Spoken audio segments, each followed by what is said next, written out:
देख रहे हैं न्यूज 18। मैं हूं आपके साथ रुचिका। आज बुलेटिन की शुरुआत बड़ी खबर के साथ करेंगे। चाईबासा से इस वक्त की बड़ी खबर आ रही है, सूत्रों के हवाले से बड़ी खबर, जहां सुरक्षा बल और नक्सलियों के बीच मुठभेड़ हुई है।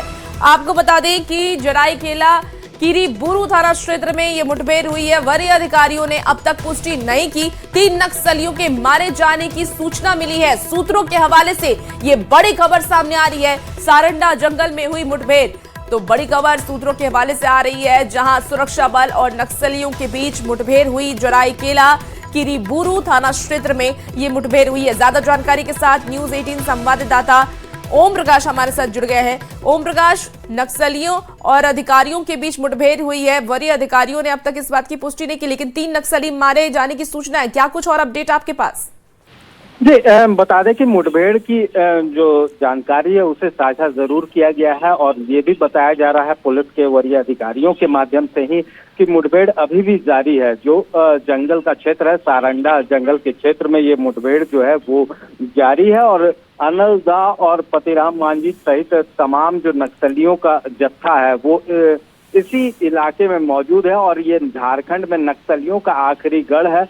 कहा जाए तो सबसे सुरक्षित किला जो है वो माना जाता था और यहीं पर जो सुरक्षा बलों के द्वारा लगातार दबिश दी जा रही है। इसी सिलसिले में आज सुरक्षा बलों को ये इनपुट मिले थे कि जराईकेला के इलाके में जो नक्सली है उनकी मौजूदगी है, जिसके आधार पर सर्च ऑपरेशन चलाया गया है और वहीं पर ये मुठभेड़ हुई है। अब तक जो जानकारी सूत्रों के हवाले से सामने आई है उसके अनुसार 3 जो नक्सली हैं उनके मारे जाने की सूचना है, जिसमें कि एक 50 लाख के इनामी की होने की भी सूचना है जो नक्सली है। हालांकि फिलहाल इस बाबत अभी तक आधिकारिक पुष्टि नहीं हुई है कि कितने नक्सली मारे गए हैं, लेकिन जाहिर तौर पर बता दें कि 31 मार्च जो 2026 है वो केंद्रीय गृह मंत्रालय के द्वारा भी अंतिम डेडलाइन दी गई है नक्सलियों के सफाई को लेकर। तो उसी सिलसिले में, उसी फहरिस्त में सुरक्षा बलों के द्वारा ये अभियान जो है तेज किया गया है और झारखंड में एक बड़ी कामयाबी अगर आज की मुठभेड़ की बात की जाए तो जरूर मिलती हुई बड़ी कामयाबी हासिल सुरक्षा बलों को हुई है। 3 नक्सली मारे गए हैं। हालांकि अभी तक इसकी आधिकारिक पुष्टि नहीं की गई है। आप नजर बना के रखिए। ओम प्रकाश, तमाम अपडेट आपसे लेंगे। बहुत शुक्रिया जानकारी के लिए। चलिए, खबर अब गोड्डा से है, जहां के पथरगामा क्षेत्र की पुलिस ने जज की पत्नी पर गोली चलवाने के मामले का खुलासा कर दिया है। एसआईटी ने मामले की जांच को करते हुए बिहार के भागलपुर से 3 आरोपियों को गिरफ्तार किया। गिरफ्तार आरोपियों ने अपना गुनाह भी कबूल कर लिया है और पूछताछ में महिला और पति यानी कि जज संतोष पर गोली चलवाने के लिए सुपारी देने का आरोप भी लगाया है। पत्नी की शिकायत के बाद आरोपी जज पर एफआईआर दर्ज कर ली गई है और पुलिस मुख्य आरोपी की तलाश में जुट गई है। तो गोड्डा से आपको ये खबर बता रहे हैं, जहां पथरगामा क्षेत्र की पुलिस ने जज की पत्नी पर गोली चलवाने के मामले का खुलासा करते हुए एसआईटी टीम का गठन किया और मामले की जांच करते हुए बिहार के भागलपुर से 3 आरोपियों की गिरफ्तारी की गई है।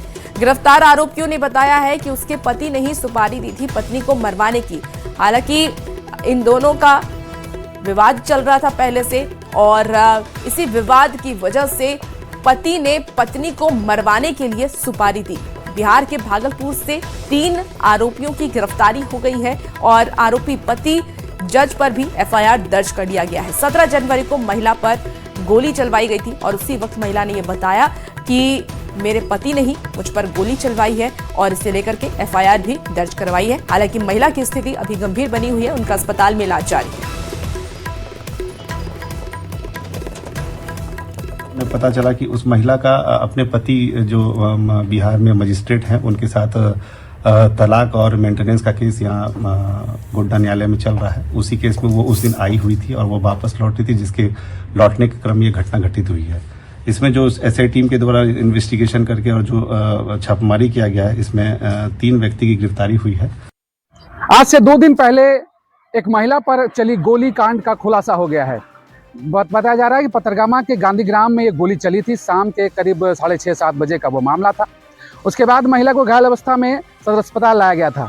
इस मामले का खुलासा करते हुए कल पुलिस ने प्रेस कॉन्फ्रेंस किया है एसपी ने, और ये बताया है कि इस पूरे मामले के पीछे उनके पति जो कि जुडिशियल मजिस्ट्रेट हैं यानी कि जज हैं, जो सासाराम में पोस्टेड हैं, उन्होंने साजिश रची थी। 2 लाख की सुपारी दी थी और इस पूरे हत्याकांड में रेकी करते हुए उनके मजिस्ट्रेट के 2 भाई भी शामिल थे।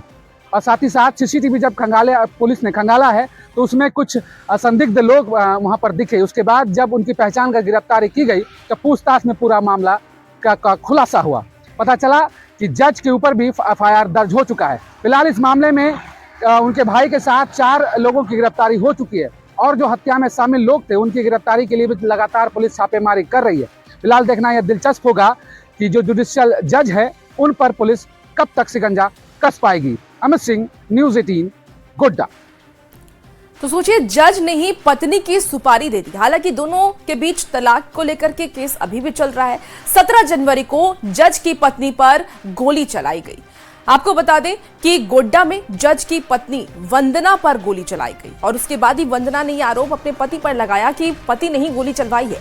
भागलपुर के जेल एनएमसीएच में गंभीर हालत में उनकी पत्नी भर्ती है। महिला के परिजन का ससुराल वालों पर आरोप है। जज पति संतोष कुमार शाह पर हमला कराने का आरोप महिला के परिजन ने भी लगाया है और महिला ने भी लगाया है। जज पति पर ही पत्नी की सुपारी देने का आरोप लगा है। संतोष कुमार शाह और पत्नी के बीच विवाद चल रहा था। फैमिली कोर्ट में ये केस चल रहा था और बवाल बढ़ा तो एसपी के निर्देश पर एसआईटी का गठन किया गया।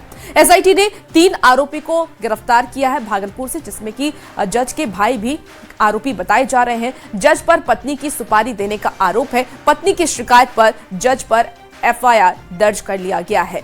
तो पत्नी ने ही कहा था कि उसके पति ने ही उसको मरवाने की कोशिश की है और इसी में उस पर गोली चलाई गई। हालांकि ये विवाद तब शुरू हुआ 17 तारीख की यह बात बताई जा रही है जब पत्नी फैमिली कोर्ट से बाहर निकल करके जा रही थी और इसी दौरान ये हमला किया गया। अब आपको बता दें कि बोकारो से भी खबर आ रही है, लेकिन उसके पहले आपको बता दें कि ये पूरी मामले को लेकर के अब कार्रवाई की जा रही है। जज पति से भी पूछताछ की जाएगी। इसी बीच देखिए, बोकारो से बड़ी खबर आ रही है। जगदम्बा कॉल फैक्ट्री की मालकिन और पुत्र पर फायरिंग की गई है। अज्ञात बाइक सवार अपराधियों ने फायरिंग की। फैक्ट्री से वापस जा रहे थे दोनों। 2 बाइक पर सवार 4 अपराधियों ने फायरिंग की है तो गाड़ी के आर पार गोलीबारी हुई। शिव कुमारी बेटे शिवम के साथ वो जा रही थी घर और इसी दौरान ये फायरिंग की गई। दहशत के कारण शिव कुमारी बीमार भी हो गई हैं। डीवीसी अस्पताल में उनका इलाज जारी है। आपको बता दें कि कोयले के अवैध कारोबार से जुड़ा ये पूरा मामला सामने आया है। पुलिस अब पूरे मामले की जांच में जुट गई है। ज्यादा जानकारी के साथ मृत्युंजय हमारे साथ फोन लाइन पर जुड़ गए हैं। मृत्युंजय, जगदम्बा कॉल फैक्ट्री की मालकिन और उनके बेटे पर फायरिंग हुई है। किसने फायरिंग की है? पुलिस की तरफ से क्या कुछ कार्रवाई की जा रही है? क्या अपडेट है? देखिए, घटना देर रात 10:30 बजे की है जब शिव कुमारी अपने पुत्र डॉक्टर शिवम के साथ जो है जगदम्बा कोल फैक्ट्री से निकली थी और उसी दौरान 2 बाइक सवार 4 अपराधी उन्हें रोकने का प्रयास करते हैं। जब वो गाड़ी नहीं रुकती है तो उसके ऊपर फायरिंग कर देते हैं।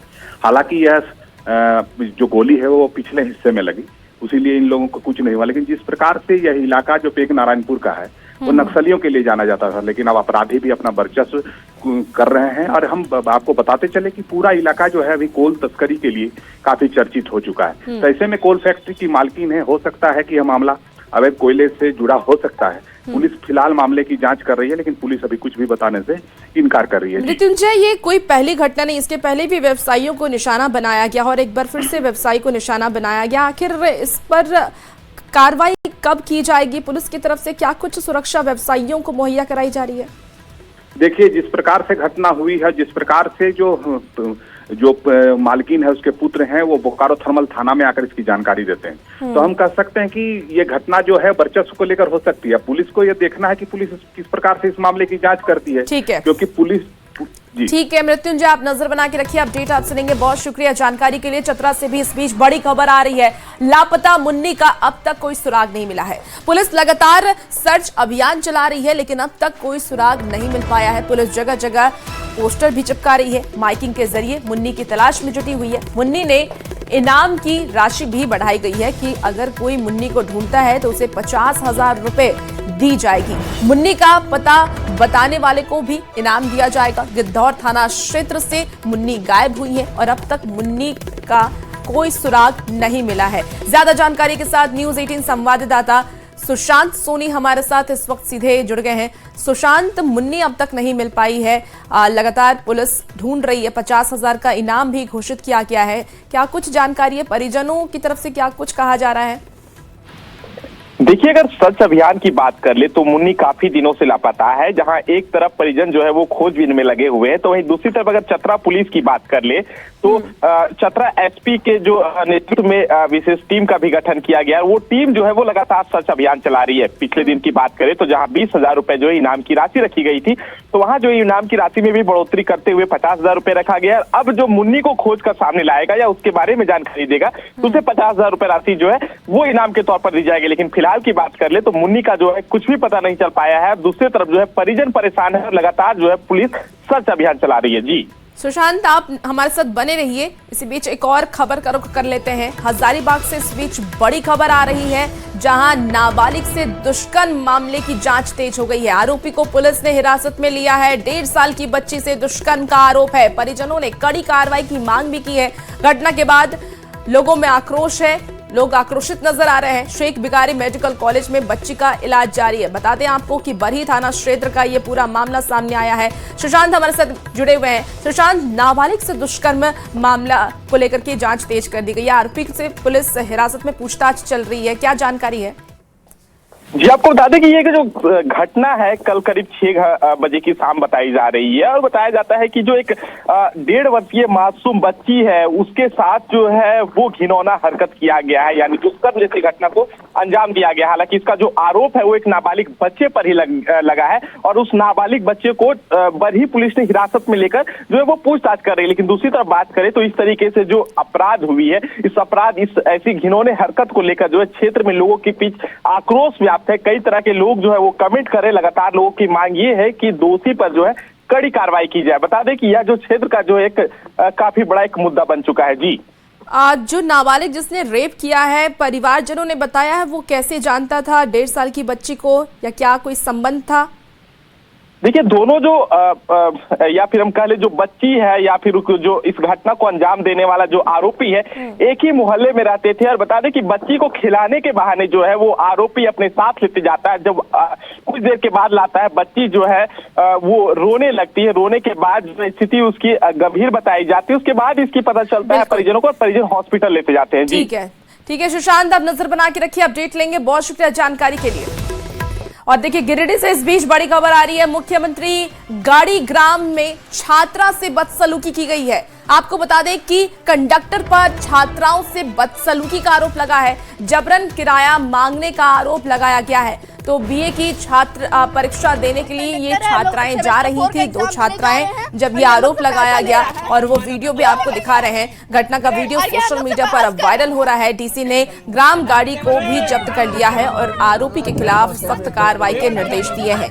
आपको बता दें कि तीसरी थाना क्षेत्र का ये मामला सामने आया है। गिरिडीह से आपको ये खबर बता रहे हैं, जहां मुख्यमंत्री गाड़ी ग्राम में छात्रा से बदसलूकी की गई और ये बदसलूकी कंडक्टर ने की है। और वीडियो भी देखिए सोशल मीडिया पर वायरल हो रहा है। जबरन किराया मांगने का आरोप छात्राओं ने लगाया।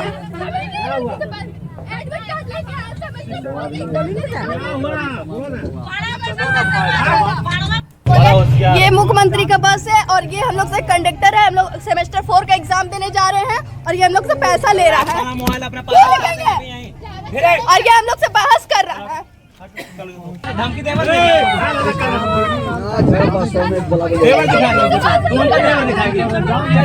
दिखाएगी तुम्हारा बाप की गाड़ी है। तुम क्या हुआ? तुम किए रे? तुम किए? मजिस्ट्रेट है क्या हुआ?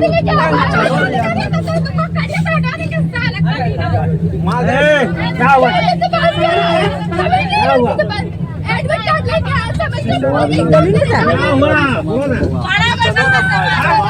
और ज्यादा जानकारी के साथ न्यूज़ 18 संवाददाता एजाज अहमद हमारे साथ इस वक्त सीधे फोन लाइन पर जुड़ गए हैं। एजाज, ये गंभीर मामला है, छात्राओं के साथ बदसलूकी की गई और कंडक्टर ने बदसलूकी की है।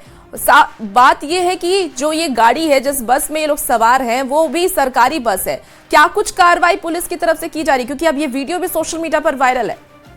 बिल्कुल, ये वीडियो सोशल मीडिया पर वायरल हो रहा है, जिसमें साफ देखा जा सकता है कि जो कंडक्टर है, कंडक्टर के द्वारा छात्रों के साथ पैसे की मांग की जा रही थी, किराए की मांग की जा रही थी। इतना ही नहीं, बदसलूकी भी किया जा रहा है, जो सोशल मीडिया पर वायरल हो रहा है। सोशल मीडिया पर वायरल होने के बाद सोशल मीडिया प्लेटफॉर्म एक्स पर मंत्री दीपक बिरुआ ने संज्ञान पे लिया और संज्ञान में लेते हुए गिरिडीह उपायुक्त को कार्रवाई करने का आदेश दिया है। गिरिडीह उपायुक्त ने भी कार्रवाई का आदेश करते हुए अधिकारियों को तत्काल कार्रवाई करने का आदेश दिया है और इसके तहत पुलिस ने उस बस को भी जब्त कर लिया है। जब्त करने के साथ ही जो आरोपी कंडक्टर है, कंडक्टर के खिलाफ भी विधिवत कानूनी कार्रवाई की जा रही है। आपको बता दें कि जो मुख्यमंत्री ग्राम गाड़ी बस है, इसके तहत जो बुजुर्ग हैं, विद्यार्थी हैं, महिला हैं, दिव्यांग हैं, इन लोगों से किराया किसी भी सूरत में नहीं लेना है। जबकि जब तीसरी से गिरिडीह के लिए 2 छात्राएं बीए की एग्जाम देने के लिए आ रही थी, उसी दौरान कंडक्टर के द्वारा पैसा मांगा गया और पैसा देने से मना करने पर यह बदतमीजी किया गया है और बदसलूकी का वीडियो सोशल मीडिया पर वायरल है। ठीक है एजाज, आप नजर बना के रखिए क्योंकि गंभीर मामला है और इस पर कब तक कार्रवाई होती है ये देखने वाली बात होगी। अब इसे लेकर सियासत भी तेज है। देखिए, इसी बीच देवघर से भी बड़ी खबर है, जहां रेलवे फाटक के पास बड़ी दुर्घटना हो गई है। बाल हालांकि ट्रेन में यात्री बैठे थे जो कि बच गए। आपको बता दें कि ट्रक और बाइक की रेल इंजन से टक्कर हो गई है। जसीडीह से आसनसोल की ओर जा रही थी ये ट्रेन। घटना में कोई भी हताहत नहीं हुआ है। घटना में ट्रैक और इंजन भी क्षतिग्रस्त हुआ है। नवाडी रेलवे फाटक के पास की ये घटना बताई जा रही है, तो बड़ा हादसा टल गया है। रेलवे फाटक के पास ये बड़ी दुर्घटना टल गई है। बार ट्रेन में बैठे यात्री बचे हैं। ट्रक और बाइक की रेल इंजन से टक्कर हो गई। जसीडीह से आसनसोल की तरफ ये ट्रेन जा रही थी और घटना में कोई भी हताहत नहीं हुआ है।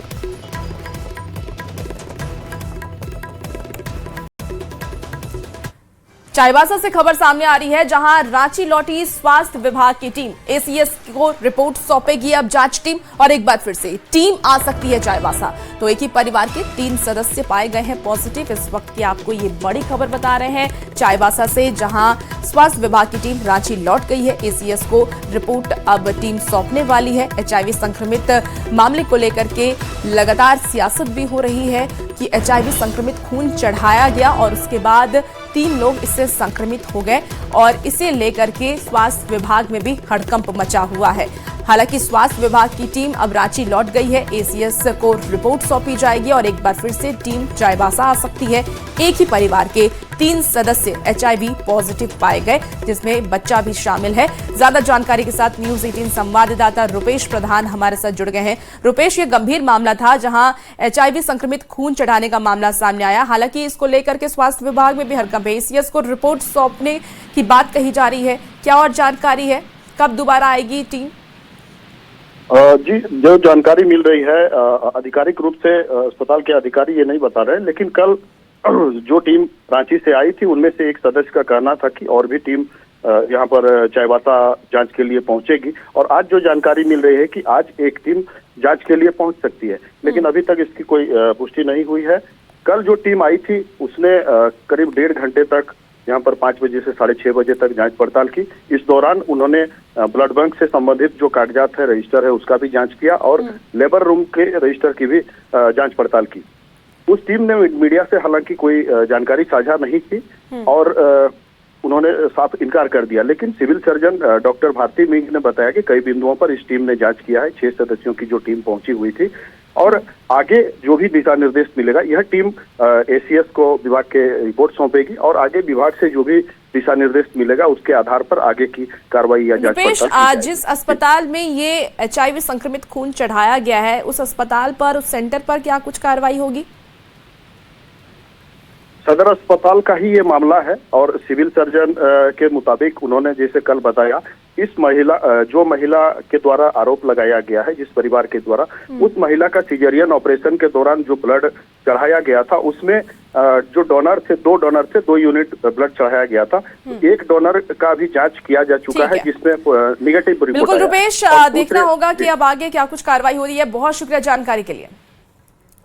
रांची से बड़ी खबर आ रही है, रिम्स में चोरों का आतंक देखा जा रहा है। देखिए, मोबाइल चुराते पकड़ी गई है महिला के पास से मोबाइल भी बरामद किया गया। कार्डियो बिल्डिंग में पकड़ी गई है ये चोर। तो बड़ी खबर आपको बता रहे हैं रांची से, रिम्स में चोरों का आतंक देखा जा रहा है। मोबाइल चुराते महिला पकड़ी गई है। तस्वीरें भी टीवी स्क्रीन पर आपको दिखा रहे हैं। महिला के पास से मोबाइल भी बरामद किया गया है। तो इस वक्त की ये बड़ी खबर रांची से आ रही है। रिम्स में चोरों का आतंक देखा गया। मोबाइल चुराते महिला पकड़ी गई, उसके पास से कई मोबाइल भी बरामद किए गए हैं।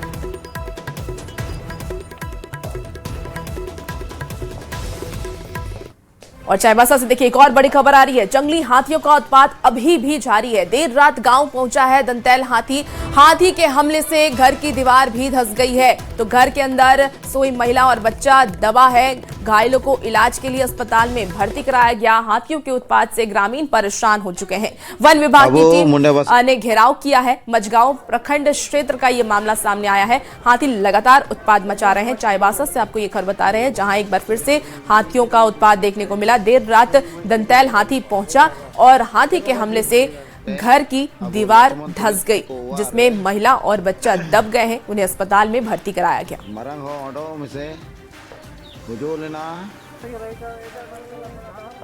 2-3 महीना हो चुका है और हम लोग कई बार वन विभाग में धरना देकर के मांग कर चुके थे, लेकिन वन विभाग का निष्क्रियता के कारण से ये दिन देखने को मिल रहा है। अब हम लोगों ने तय किया है कि आगामी 23 तारीख को शुक्रवार का दिन वन विभाग में हम लोग धरना प्रदर्शन करके झारखंड सरकार को मांग करेंगे कि उड़ीसा का तर्ज पर मुआवजा दिया जाए और अविलंब इन लोगों को सहायता उपलब्ध कराया जाए। और वक्त